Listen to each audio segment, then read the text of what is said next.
before, the tide of the match between Minnesota and Nebraska changed heavily at the 125. And Ethan Lizak came in at number 6 in the country. He comes in 6th today. And he faced the 5th-ranked Tim Lambert and actually got pinned by Lambert, which sent the score from 11-3 to 11-9. And Minnesota never scored another point since. Yep, the final score ended up being 11-21 to finish it. It was a tough loss, but you know what? You're going up against a good program in Nebraska. That stuff is going to happen. Minnesota definitely turning their heads to today to bounce back. Now, Ethan Lizak is a redshirt sophomore from Schnecksville, Pennsylvania, and his overall record is 18-3 thus far in the year, and 2 of his 3 losses are against Lambert.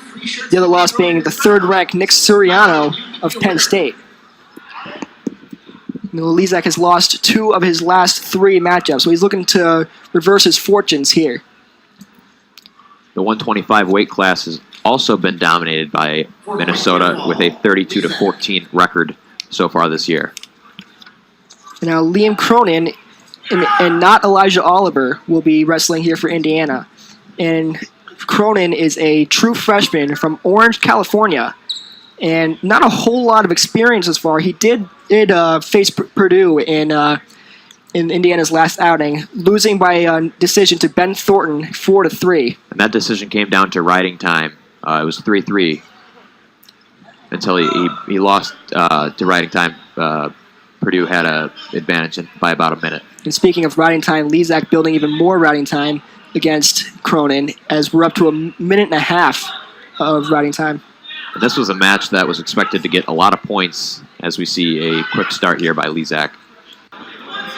Both wrestlers very quick, very aggressive.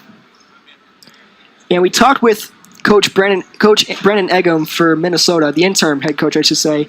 And one thing he really mentioned about Lizak that I thought stood out, well, it was multiple things, that called him unorthodox, scrappy, and a great scrambler. And it's really tough to get on top of with Lizak. And watching him today, I can see exactly where Eggum's coming from here. Absolutely. He's a very talented wrestler.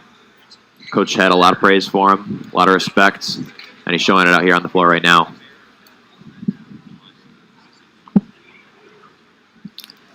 Yeah, Cronin can't seem to get anything going against Lizak. And Lizak has had a pretty tight grip on him throughout this matchup as we approach the end of the first period.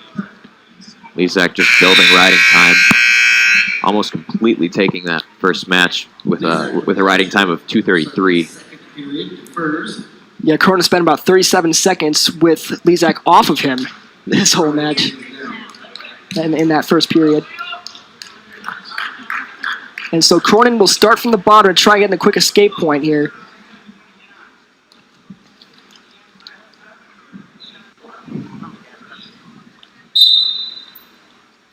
And again, a tight grip of Lizak is not going to allow Cronin to get that easy escape point.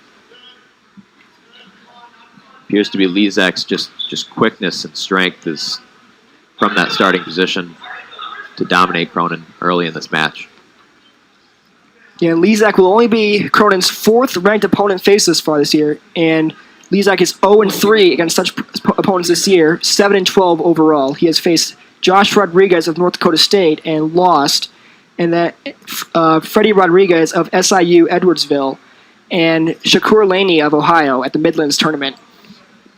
Now, all 3 did not turn out too great for him, as none of those matches were really ever that close. Closest being his match against Rodriguez, where he lost 16-8. Now he faces Lizak, who is coming off a tough loss in Nebraska, and one he'd like to get the memory of out of his head pretty quickly. It was a tough loss. He's just played a lot of tough opponents lately. Looks like his last 6 opponents have all been ranked. And he is 4-2 in such matchups, including a shutout victory over Darian Cruz of Lehigh. Cronin trying to roll out of that last one there, but Lizak with that iron grip. Yeah, it's a 10-0 so far, and Lizak has already accumulated 4 minutes of riding time. That's just unbelievable. Cronin doing everything he can. Lizak just dominating. Lizak's got both arms under Cronin's arms, grabbing his forearms, which is making it incredibly tough for Cronin to push up his upper body and get out of that lock. Yeah, we only have one arm to push off of with a 125-pounder on top of you. It's going to make life a whole lot more difficult as we reach the end of the second period. Cronin taking an elbow to the neck as time expired. Cronin now taking the top position. He's going to try to... An unfamiliar top position. Yes, exactly. He's hopefully probably going to try to cut some of that riding time down and quick escape. And Lizak's quickness really coming into handy for him.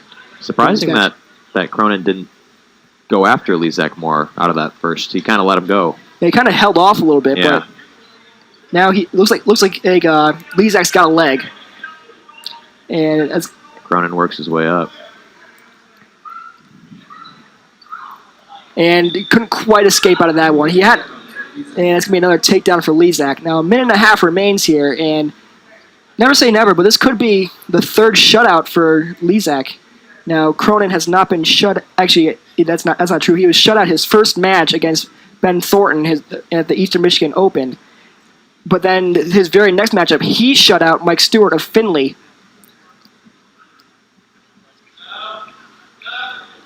And Lizak nearly got shoulders on the mat there. A couple fans here trying to say that was a pin, but ref will give it to him anyways to win. That's a tech fall victory for Ethan Lizak. He moves up to 19-3 on the season, while Liam Cronin falls to 7-12. Lizak registered his 7th shutout of the season so far. Yeah, that was